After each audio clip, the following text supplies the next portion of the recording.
সুন্দর পরিবেশ, উৎসাহ, ধার্মিক পরিবেশ একটা। পশ্চিমবাংলায় বিভিন্ন শহরেতে এক একটা উৎসব ব্যাপক আকারে হয়। জগদ্ধাত্রী পুজোর বিসর্জন আমি ছিলাম চন্দননগরে, বিরাট ব্যাপক। কালকে ভৈরব পুজো ছিল বহরমপুরেও ব্যাপক। আজকে কার্তিক লড়াই হওয়ার কথা ছিল বেলডাঙ্গাতে, কিছু দুষ্কৃতকারী গণ্ডগোল করেছে, 144 ধারা জারি করেছে পুলিশ, হিন্দুদের উৎসব করতে দিচ্ছে না। এখানে রাসের যে শোভাযাত্রা বহু বছর ধরে ঐতিহ্যশালী, সেখানে আসার চেষ্টা সবাই করে বহু দূর থেকে। আমার আসার সৌভাগ্য হয়েছে, সব কর্মীদের সঙ্গে বন্ধুদের সঙ্গে দেখাও হচ্ছে। এটা বিরাট উত্তেজনা আর একটা উন্মাদনার পরিবেশ। দিল্লিতে কসবার গুলিকাণ্ডের নেপথ্যে সেই হাঙরের কাহিনী, সরকারি জমি দখল করতে চাইছে এলাকার দুষ্কৃতীরা, এমনই দাবি করছে কাউন্সিলর সুশান্ত। অন্যদিকে সুশান্ত ঘনিষ্ঠের বিরুদ্ধে জমি আটকে রাখার অভিযোগ। কসবা কাণ্ডে মূল অভিযুক্ত গুলজার ওরফে কে দখল করছে, কে গিলে নিচ্ছে, কে হাঙর, কে কুমির, এত বুঝতে পারি না। আমার তো মনে হয় টিএমসি সবকটাই হাঙর, বাংলাটাকেই খেয়ে নিচ্ছে। আর জমি জায়গা, পুকুর, জমি, রাস্তা কিছুই বাকি নেই, সব খেয়ে নিচ্ছে। এখন গুলি খা, খেতে তো হবে, এটাই তো শেষে হবে।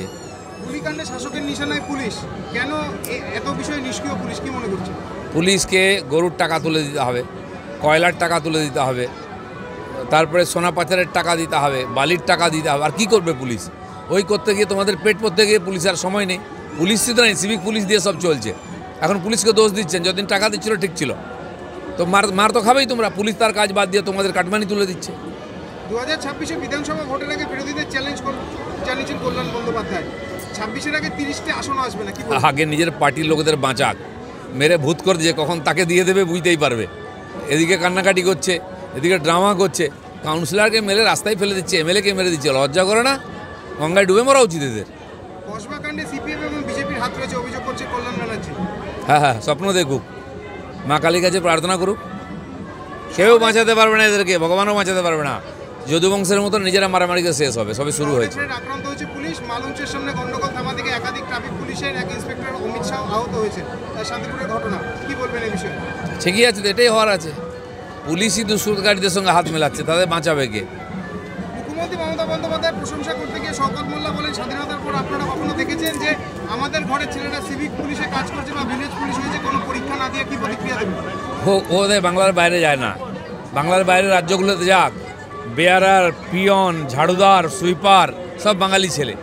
যত বড় বড় হোটেল, আমি 1-1.5 বছরের মধ্যে সারা দেশে ঘুরেছি।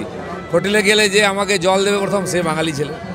যে প্লেট দেবে সে বাঙালি ছেলে। যে টেবিলটা মুছবে সে বাঙালি ছেলে। ও তো থাকে ভাঙড়ে, বুঝবে কি করে, ডাকাতি করে খায়। যাক, বাংলার বাইরে 40 লক্ষ বাঙালি চাকরের চাকরি করছে ওদের ঠেলায়। বাংলার ক্রিকেট সংস্থা সিএবির সাব কমিটিতে মুখ্যমন্ত্রী ছায়াসঙ্গী কুসুম কুমার দ্বিবেদী, সিএবির অবজারভার কমিটিতে এলেন কুসুম কুমার দ্বিবেদী। কি বলবেন? কার্তিক, গণেশ সব বসে গেছে বিভিন্ন কমিটিতে। এখন চামচা, বেলচা, কাটমানি খোর, এরাই এখন এখানকার খেলাধুলা। খেলা একটাই, কাটমানি। অতএব ওরাই বসবে। শেষ প্রশ্ন করবো দিলীপের সাথে, গিয়াসউদ্দিনের নাম ফলকে লাগানো গাড়ি দুর্ঘটনার কবলে এবং শিবপুরে মৃত 2। গাড়ি আমার নয় এমনটাই জানাচ্ছেন তিনি, তৃণমূল বিধায়ক। তাহলে বিধায়কের নাম ফলক লেখা গাড়ি ব্যবহার করা হচ্ছিল কেন? নেম প্লেটে লেখা গাড়ি সম্পর্কে কি জানেন না বিষয়টা? তার নাম করে গাড়ি চলবে, তার নাম করে টাকা তোলা হবে, ফেঁসে গেলে আমি কিছু জানি না। চালাকি লোক সব জানে, লোক মুখ বন্ধ করে আছে।